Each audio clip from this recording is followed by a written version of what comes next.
Far out in space, where stars shine like tiny lights and planets spin quietly through the dark, there was a world unlike any other. It was called Thalassia Prime, a planet covered almost entirely by water. Oceans stretched endlessly across, its surface deep and blue and full of life. This was the home of the Zevran Collective, an intelligent alien race that lived underwater. The Zevran were tall, graceful creatures with glowing skin that shimmered like fish scales under moonlight. They communicated using light patterns and soft sounds that traveled easily through water. Their cities, built inside massive coral towers, pulsed with color and movement. Life on Thalassia Prime had always been peaceful and beautiful, until now. Something strange was happening to their sun. Without warning, the star at the heart of their system began to behave oddly. It flickered like a dying bulb. Temperatures rose. The oceans grew warmer. Storms became stronger. At first, the Zevran thought it was a temporary change. But soon they realized the truth. Their sun was breaking down. Their scientists worked day and night, trying to understand what was happening. After months of study, they came to a terrible conclusion. A mysterious, cosmic anomaly, a kind of invisible storm in space, was feeding off the energy of their sun. If nothing was done, the entire star would collapse within a few months. When that happened, the oceans would boil away, and all life on Thalassia Prime would end. There was no way for the Zevran to stop this. They were smart and advanced, but not warriors or explorers. They had never built weapons or warships. They had no technology to fight cosmic forces or travel far beyond their own solar system. But they still had hope. They remembered stories, whispers, passed between scholars and traders, that spoke of a powerful species known as humans. These humans came from a dangerous world called Earth, a place filled with wild animals, deadly storms, volcanoes, and unpredictable weather. Yet somehow, these humans had survived everything their planet could throw at them. More than that, they had thrived. The Zevran believed that if anyone could help them, it was the humans. So with trembling hands and heavy hearts, they did something they had never done before. They sent a message into space. The message that crossed the stars using the most powerful communication device they had. The Zevran broadcast a signal into the void. It was a cry for help, written in symbols and math because they didn't know how else to speak to strangers across the galaxy. They aimed the signal toward a distant part of space where Earth was located, a small dot orbiting a quiet yellow star. Then they waited and waited. For weeks, nothing happened. For months, silence.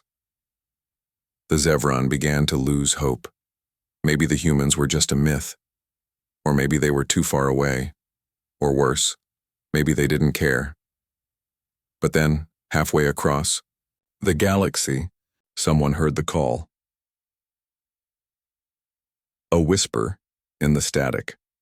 On Earth, in a quiet observatory nestled in the mountains of New Mexico, a group of amateur astronomers were scanning the sky for radio signals. They weren't government workers or university scientists. Just regular people who loved space and spent their free time listening to the stars. One cold winter night, while reviewing data from the telescope, one of them, Lila Chen, a software engineer by day and stargazer by night, noticed something unusual buried in the noise. It looked like a pattern. She played the audio file again. It sounded like a heartbeat, slow and steady, hidden beneath layers of static. She ran it through her computer programs, filtering out background noise and repeating frequencies. The more she cleaned it up, the clearer it became. This wasn't natural. It wasn't interference from satellites or the wind blowing over antennas. It was a signal, and it was coming from outside our solar system. Excited, Lila shared her discovery with the rest of the team. They debated for hours about what it could be. Was it aliens? Was it some kind of test from another country? Could it be a mistake? Eventually, they decided to share it with the wider astronomy community online.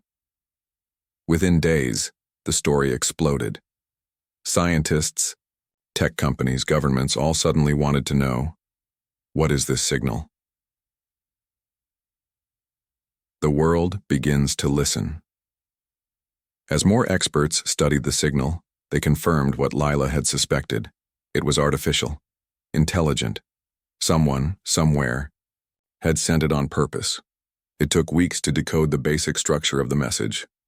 It contained numbers, shapes, and simple diagrams, like a child's drawing of the universe. There were maps of stars, showing the location of a distant system. There were images of a planet covered in water, and finally, a picture of a creature with long limbs and glowing eyes surrounded by symbols that looked like distress. The translation wasn't perfect, but the meaning was clear. We are dying. Can you help us? That message changed everything. At first, people didn't believe it. Scientists argued. Governments denied. Conspiracy theorists went wild. Some said it was a hoax. Others warned of alien invasions. But as more evidence came, in new signals, matching patterns, even satellite readings confirming the existence of the described star system, the world slowly started to accept the truth. Aliens were real, and they needed help. The rise of Project Exodus.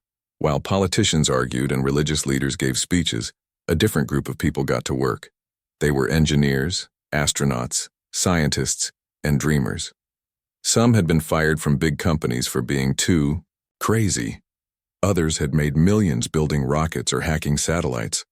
What they all had in common was this: they believed that if anyone could save a planet, it was humans. They formed a secret group called Project Exodus. Their mission? To build a ship. Not just any ship, a spaceship fast enough to reach Thalassia Prime before it was too late. A ship strong enough to survive the unknown dangers waiting out there. They gathered in a hidden base near the Nevada desert, working in secret. They used experimental engines powered by fusion energy, clean, powerful, and still mostly untested. They designed AI systems to control the ship's flight and repair systems. They trained pilots, doctors, and survivalists. Some of them had families, some had children.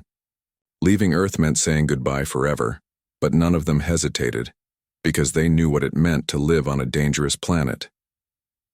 Earth had floods, fires, earthquakes, and wars. Humanity had faced extinction many times, plagues, ice ages, even asteroids. And yet they had always found a way to survive. Now someone else was asking for that same chance. The countdown begins. As news of Project Exodus leaked to the public, the world watched in awe. People who once argued over politics and borders now stood together, watching the launch site grow taller and brighter every day. Children drew pictures of the brave humans who would fly to another world. Musicians wrote songs about the rescue mission. Religious leaders prayed for the crew. Even soldiers stopped fighting in some places, inspired by the idea that humanity could do something good for someone else. Finally, after years of hard work, the ship was ready. It was called the Exodus, named after the ancient stories of people escaping danger and finding new homes. It was sleek, silver, and beautiful. Inside, it carried food, tools, weapons, and most importantly, hope. The crew gathered one last time before launch. They hugged their families. They said their goodbyes. They looked up at the stars and whispered promises to each other. They were going to save a planet, not for glory, not for power, but because it was the right thing to do.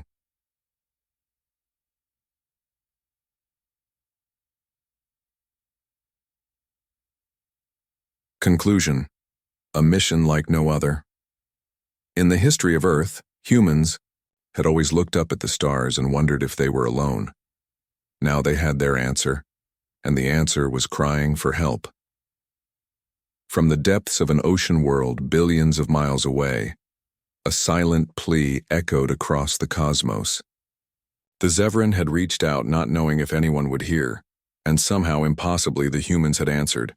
The mission hadn't even begun yet, but already it had changed the world, because for the first time in human history, we weren't looking up to explore. We were looking up to our rescue, to protect to save.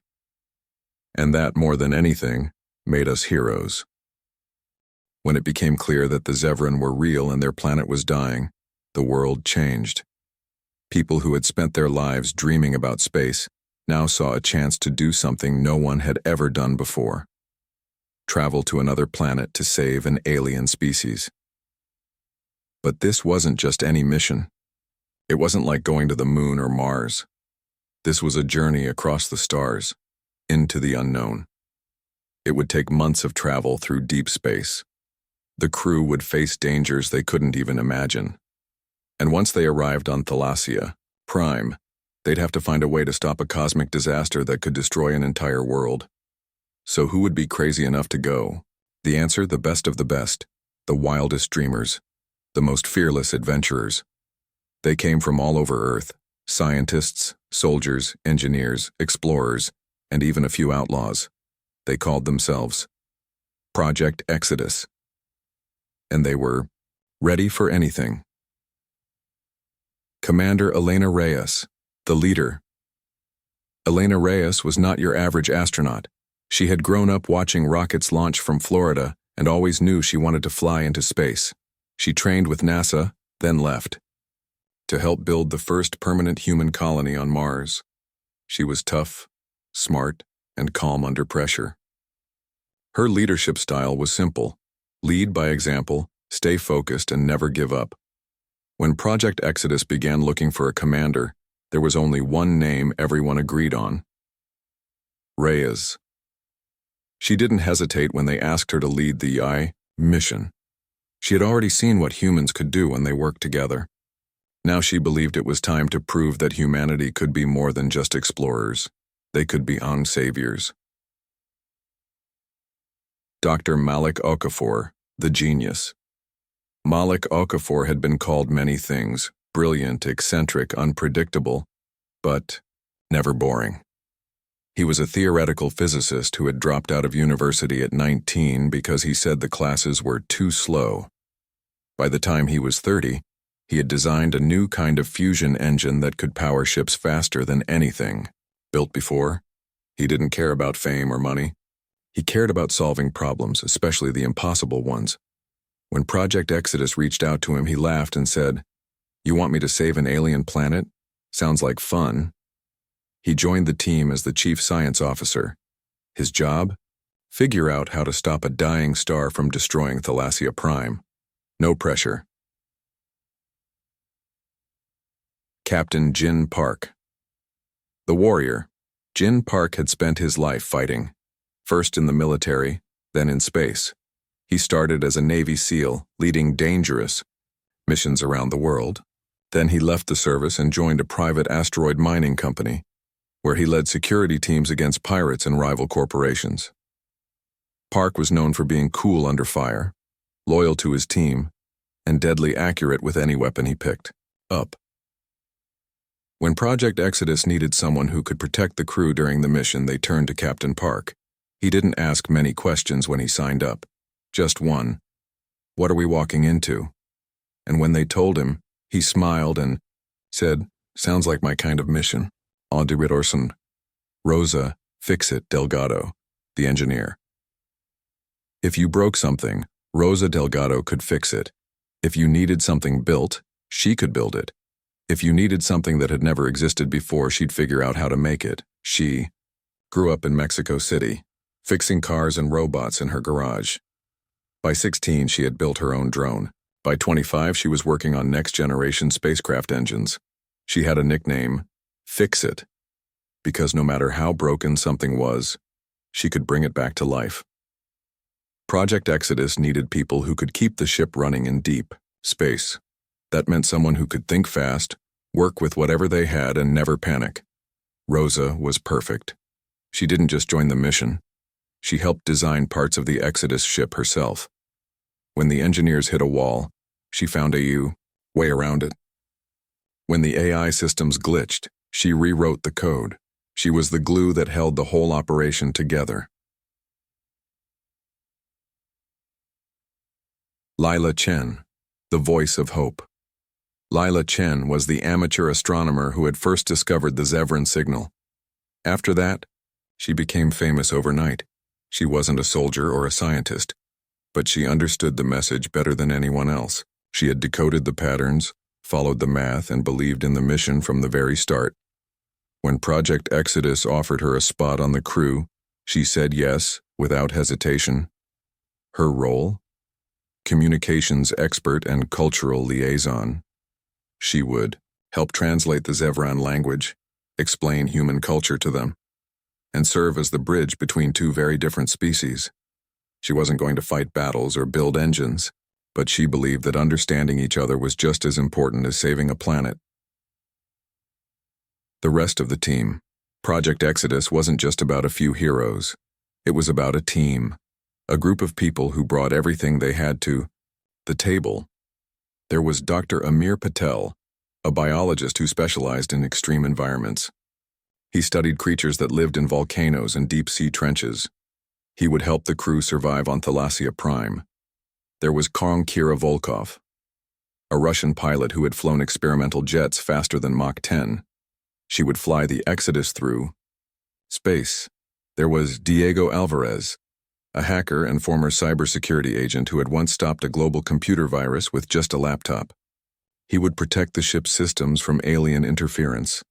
And there was Aisha Okoro, a Nigerian doctor who had survived a deadly outbreak in Lagos by inventing a cure from scratch. She would keep the crew healthy during the long journey. Together, they were a strange mix: scientists, soldiers, hackers, engineers, doctors, and dreamers. Some of them had never met before. Others had fought on opposite sides of wars. But now they had one goal: to reach Thalassia Prime and save the Zevran. Building the ship. With the crew chosen, the next step was building the ship that would carry them across the stars. The Exodus wasn't just any spaceship. It was built using the latest technology and some ideas that had never been tested before. At its heart was a fusion drive, a powerful engine that could push the ship faster than anything ever made. It used hydrogen from space itself as fuel, making it almost self-sustaining. The ship also had AI-controlled drones that could repair damage, explore unknown areas, and even fight if needed. These drones were programmed with advanced learning software so they could adapt to new situations on the fly. Inside, the ship was built like a floating city. It had sleeping quarters, labs, a greenhouse for growing food, and a medical bay that could handle injuries and diseases. Every part of the Exodus was designed to survive the worst-case scenario, and believe it or not, much of it was built in secret. Governments didn't officially support the mission at first. They argued about politics, laws, and risks, so the team worked underground, funded by tech billionaires, private companies, and even donations from regular people who believed in the cause. They built the ship in a hidden desert base, far from prying eyes. Day and night, workers and engineers labored nonstop. Months passed, then years. Finally, the Exodus was ready. The world watches. As the launch date approached, the whole world was watching. For the first time in history, a human mission wasn't about war, wealth, or exploration. It was about helping others. People who had never cared about space suddenly felt connected to the mission. Kids dreamed of joining the next Exodus. Artists painted murals of the brave crew. Teachers used the mission to inspire students to study science. Even countries that had been enemies for decades sent messages of support. Because this wasn't just about saving aliens. It was about showing that humanity could be more than just survival machines. We could be heroes. Final goodbyes. Before launch day, the crew gathered one last time.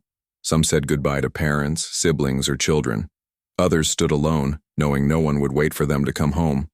They hugged, they cried, they laughed. And then, one by one, they stepped onto the Exodus, sealed the hatch, and prepared for liftoff.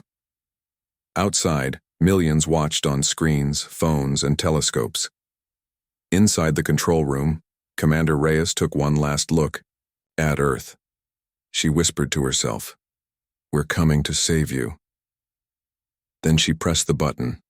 Engines roared, smoke filled the sky, and the Exodus lifted off, rising higher and higher, leaving behind everything familiar. They were on their way, not just to space, but to another world, to danger, to hope, to the rescue of a lifetime.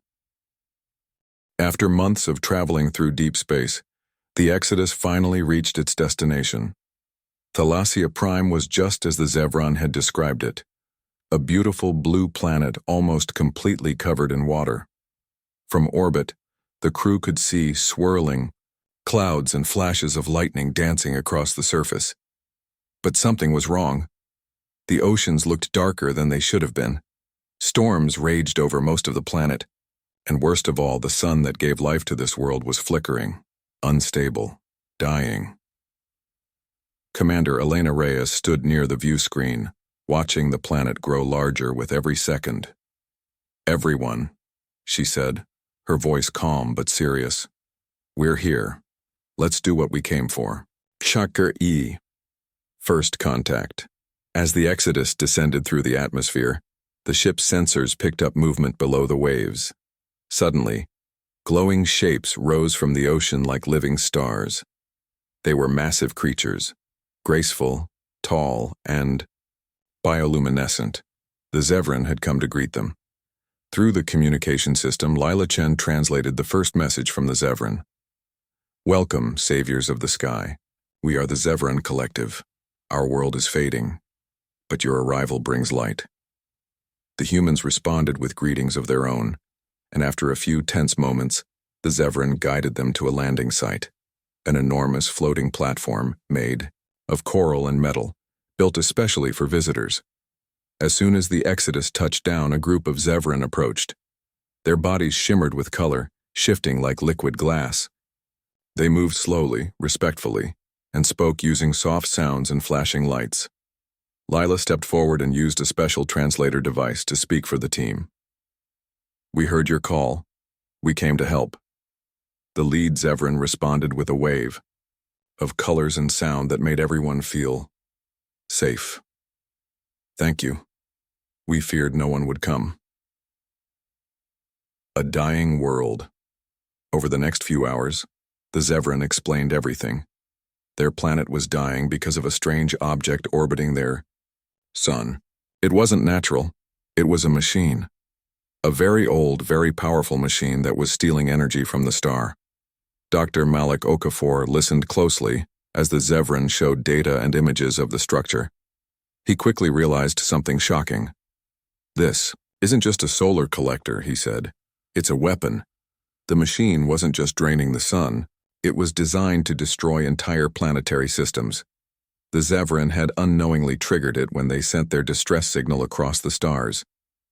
Captain Jin Park asked the question everyone was thinking. "So what happens if we don't stop it?" A Zevran elder answered with sadness in his glowing eyes. "In less than 3 months our sun will collapse. Then our oceans will boil away, and all life on Thalassia Prime will end." Silence filled the room. Then Commander Reyes stood. "We didn't come this far to watch a world die. We're going to stop it." Life underwater. To understand the full scale of the problem, the human crew needed to learn how the Zevran lived. So the Zevran invited them into the depths. With special suits that allowed them to breathe underwater, the humans dove into the ocean and followed the Zevran into their cities. What they saw was amazing. Massive coral towers stretched high beneath the waves. Lights danced along the structures like fireworks underwater. Schools of colorful fish swam between buildings. Strange jellyfish-like creatures floated above the streets, acting like streetlights. The Zevran moved gracefully through the water, communicating with each other in glowing patterns. Children played by swimming through glowing rings of light. Music, deep, echoing, and beautiful, filled the water like a song from the earth's whales. For the humans, it felt like stepping into a dream. But even in this magical place, signs of danger were everywhere. Water temperatures were rising. Some areas were already too hot for life. Coral was dying. Storms churned above, shaking the floating cities. This beautiful world was slowly being destroyed, and time was running out. Inside the machine.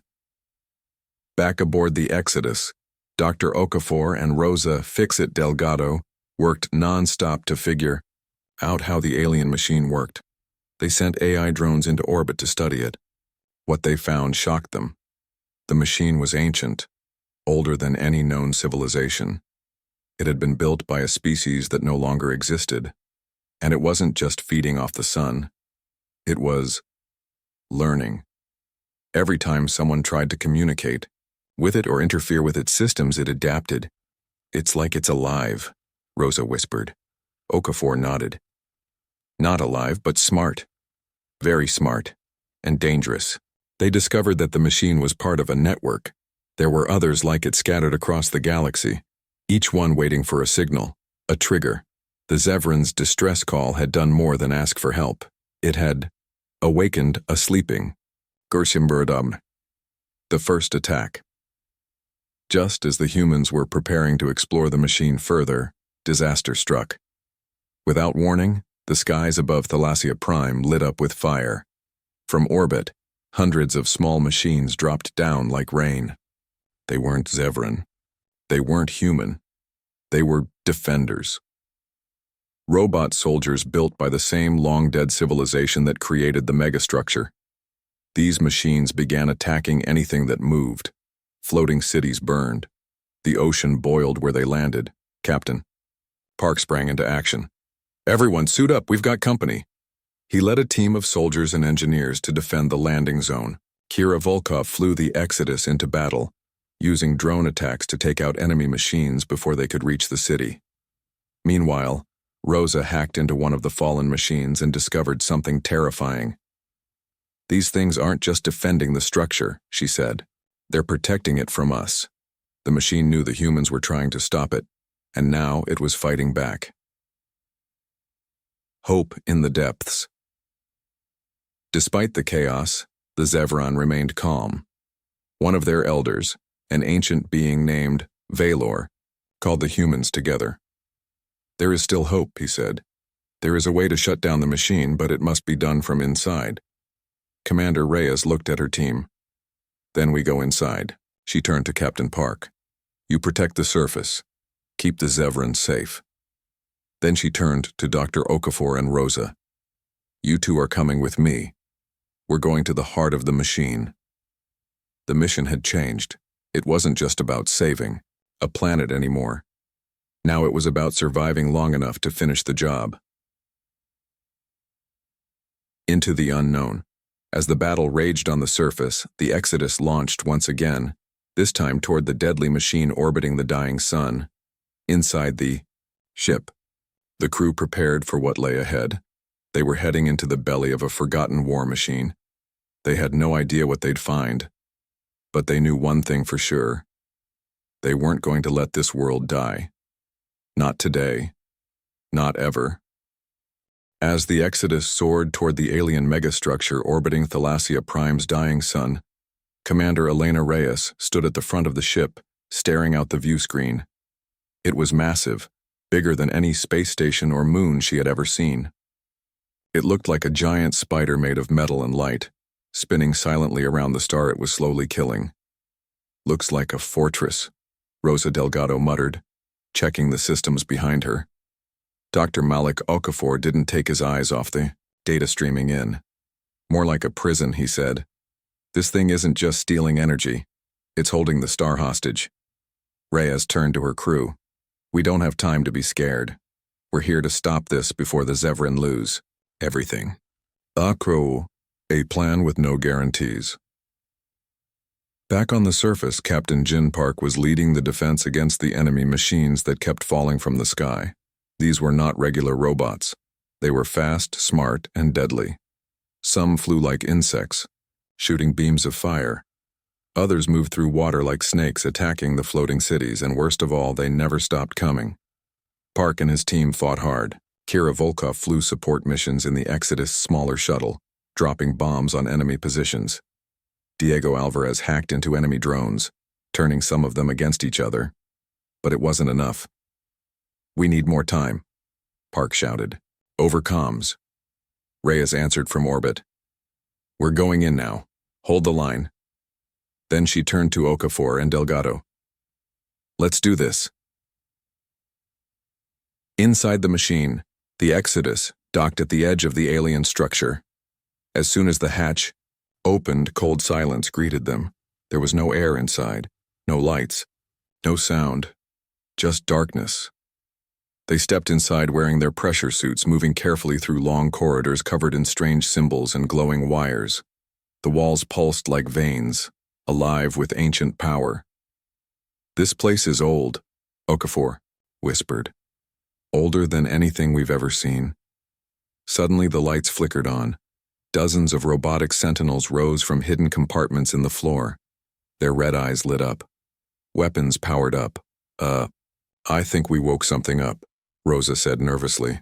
Before they could react, the machines attacked. Fighting through fire. Gunfire echoed through the halls of the machine. Explosions lit up the dark. Sparks flew as bullets hit metal. "Commander." Reyes led the charge, ducking behind cover, firing back at the robot soldiers trying to stop them.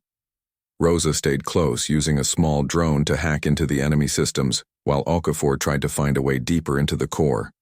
"This way," he shouted, pointing down a narrow hallway. They ran, dodging attacks, jumping over fallen machines, never looking back. Behind them, the battle raged. In front of them, the heart of the machine waited. The core of the problem. After what felt like hours of running, Reyes, Okafor, and Rosa finally reached the center of the structure. It was huge. A glowing ball of energy surrounded by rings of rotating metal. Wires connected it to every part of the machine, feeding off the sun's power like a vampire. "This is it," Okafor said. "The control core. If we can shut this down, we might be able to save the planet." Rosa frowned. "Might?" Okafor nodded. "If we mess this up, we could make things worse." Reyes looked at both of them. "Then let's not mess it up." She turned to the control panel. "Can you override it?" Okafor studied the alien interface. "I can try, but I'll need time." Rosa looked around. "Time we don't have." Outside the room, the sound of approaching machines grew louder. Go the sacrifice. Back on the surface, Captain Park was losing ground. The enemy machines were getting stronger. More were arriving by the minute. The Zevran were helping, but they weren't built for war. Many of their coral towers had already collapsed into the sea. Park radioed Reyes. "Commander, we're running out of time. You've got maybe 10 minutes before we lose the city." Reyes looked at Okafor. "How much longer?" He didn't answer right away. "I can stop it," he finally said, "but someone has to stay behind to trigger the shutdown manually." Silence filled the room. Rosa shook her head. "No way. There has to be another way." "There isn't," Okafor said gently. Reyes looked at him. "You'd really do this?" Okafor smiled. "Somebody has to. Might as well be me." Park's voice came through the comms again. "What's happening up there?" Reyes took a deep breath. "We're about to change everything. Be some more goodbyes." Before they left, Reyes and Rosa hugged Okafor. "You better come back somehow," Rosa said, eyes wet. Okafor laughed. "Hey, if I pull this off, I'll be a legend." Reyes looked him in the eye. "You already are." Then, she and Rosa ran for the exit, leaving Okafor alone in the glowing core. He turned to the control panel, fingers flying across the alien keyboard. Systems started shutting down.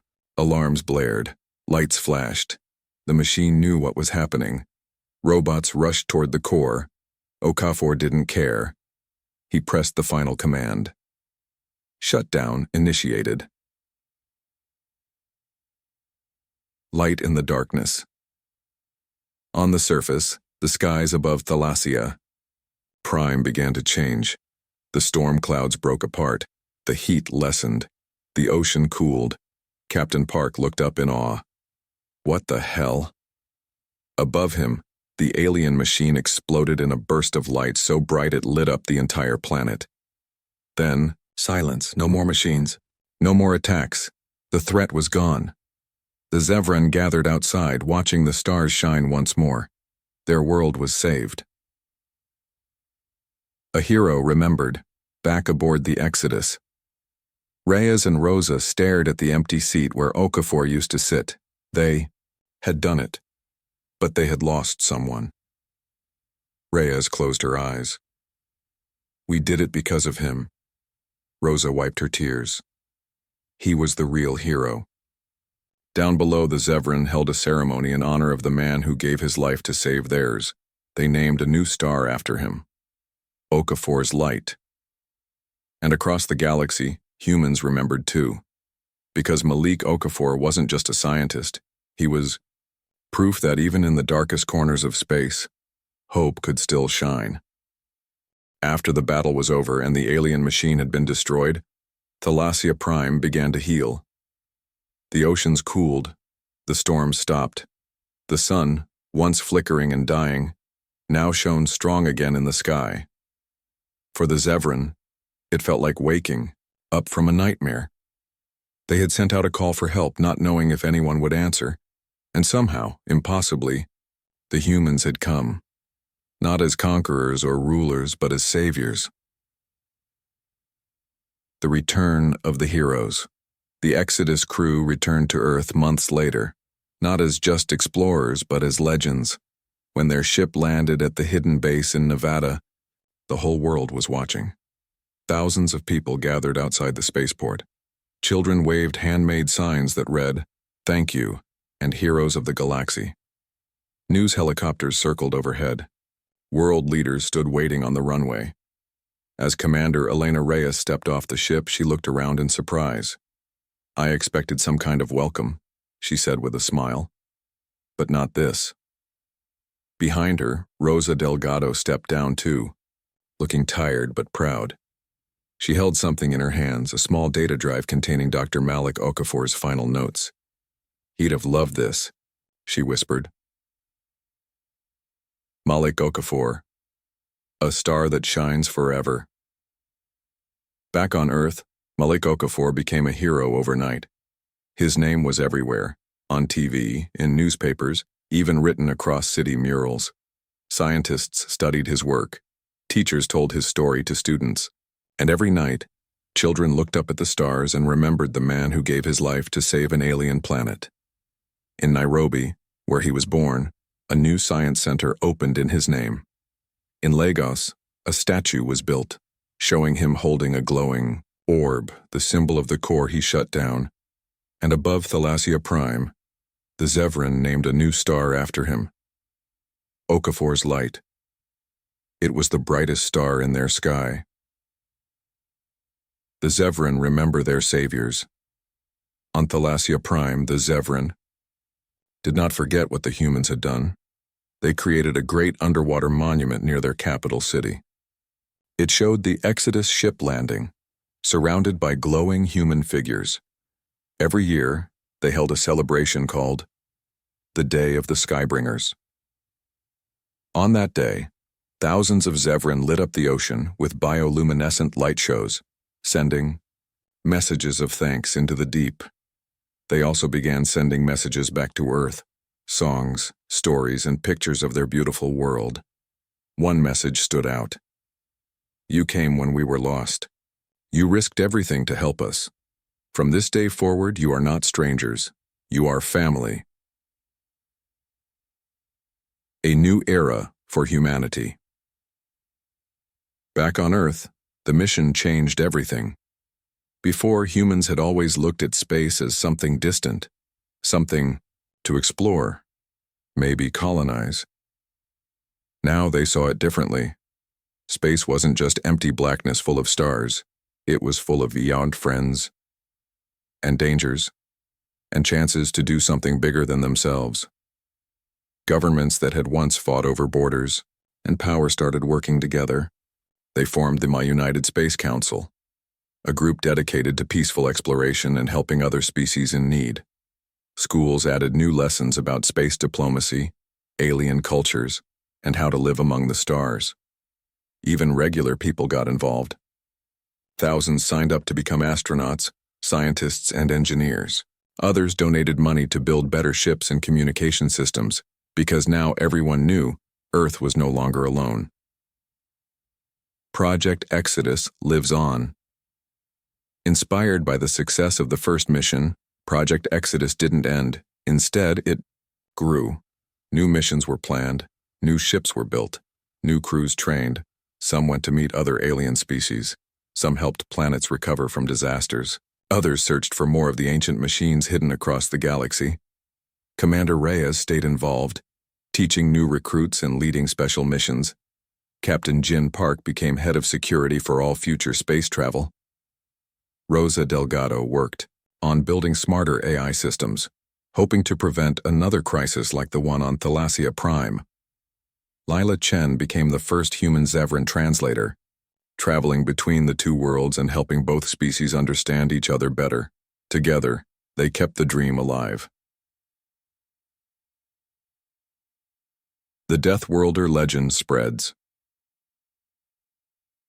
Across the galaxy, word of the humans' bravery spread. Other alien races heard about the mission. Some had never met humans before. Now they wanted to know more. What kind of species risks everything to save someone else? Who are these strange, loud, messy, emotional creatures who call themselves humans? To many aliens, humans were now known by a new name: Deathworlders. Not because they were dangerous, but because they came from a world filled with danger and survived. One alien leader said, "We thought your planet was cruel, but now I see it made you strong, brave, kind. You did not run from death. You faced it, and you won." Another alien scientist wrote a book titled The Deathworlders: How One Species Changed the Galaxy. Inside it said, the Zevran sent a call for help, and the Deathworlders answered.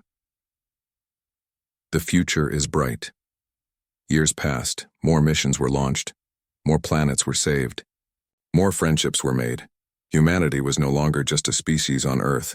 They were part of something bigger, a community of intelligent life across the stars, and they were ready for whatever came next, because now, whenever someone needed help, the Deathworlders would be there.